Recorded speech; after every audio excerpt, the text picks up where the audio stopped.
تو اب آپ جب ایگریمنٹ ہوا ہے تو نفع میں بھی فائدے میں بھی آپ نے اس کا ساتھ دینا ہے, نقصان میں بھی ساتھ دینا ہے, لیکن آپ کو لالچ چاہیے کہ یار ادھر والی پارٹی جو ہے نا زیادہ مضبوط لگ رہی ہے تو اس کو ڈاچ دے دیا آپ نے.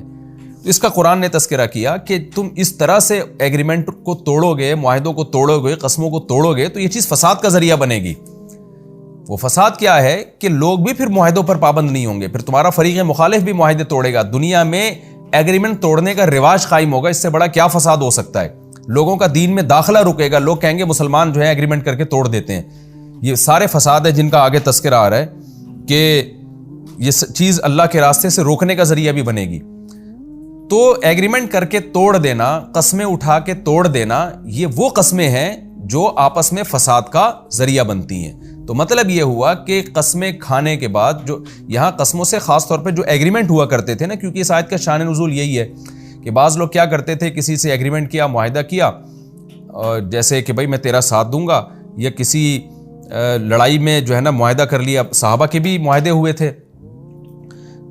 غیر مسلم قبیلوں کے ساتھ بھی معاہدے ہوتے تھے کہ اس قبیلہ جو غیر مسلم ہے اس پر اگر کسی نے حملہ کیا, جیسے یہودیوں کے ساتھ بہت ایگریمنٹ ہوئے ہیں کہ اگر ہم پر کسی نے حملہ کیا تو تم ہمارا ساتھ دو گے, تم پر ہم حملہ کیا تو ہم تمہارا ساتھ دیں گے. اس طرح یہودیوں کے ساتھ بھی ایگریمنٹ ہوئے.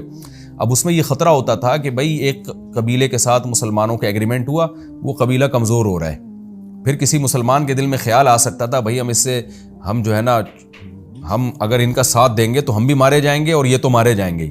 تو اللہ نے ان چیزوں سے منع کیا کہ مسلمان اپنی زبان کا پابند ہوتا ہے, چاہے اس ایگریمنٹ کے نتیجے میں اس کو, اس ایگریمنٹ کو باقی رکھنے میں فائدہ ہو یا نقصان ہو, وہ ایگریمنٹ نہیں توڑتا.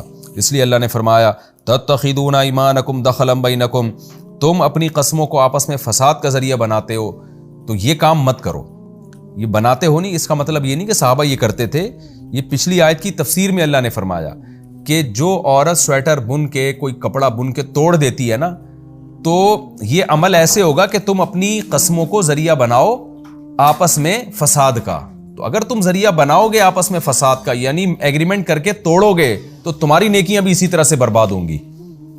ان تکون امۃ ہی اربا من امہ, صرف اس بیس پر تم ایگریمنٹ توڑو کہ ایک امت دوسری سے زیادہ پاورفل ہے, ایک قوم جو تمہارے مخالف ہے وہ اس سے زیادہ پاورفل ہے جس سے تم نے ایگریمنٹ کیا ہے.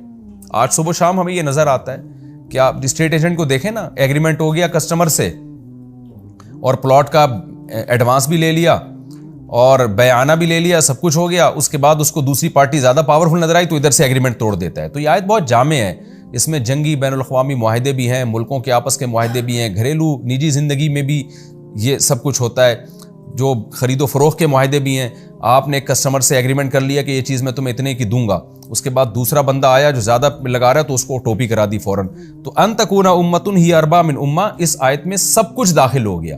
یعنی کیا مطلب, کسی کی ترقی دیکھ کر یا کہیں مالی منفعت زیادہ نظر آ رہی ہے, وہ دیکھ کر پرانے ایگریمنٹ میں معاہدے کی خلاف ورزی کرنا, یہ عمل آپ کی نیکیاں برباد کرنے کا ذریعہ ہے. اللہ فرماتے ہیں یہ کام مت کرو. یہ اس آیت کا خلاصہ اور حاصل ہے. انما یبلوکم اللہ بہ, اے اللہ پھر ایسا ہوتا کیوں ہے کہ ہم جب کسی سے ایگریمنٹ کرتے ہیں تو اس ایگریمنٹ کے نتیجے میں اچانک جو دوسری پارٹی جو ہمارے خلاف ہے وہ بعض دفعہ زیادہ پاورفل ہو جاتی ہے, وہ بعض دفعہ ہمیں نظر آتا ہے کہ اس ایگریمنٹ کو باقی رکھنے میں, یعنی اس ایگریمنٹ کو نہ توڑنے میں ہمارا نقصان ہے.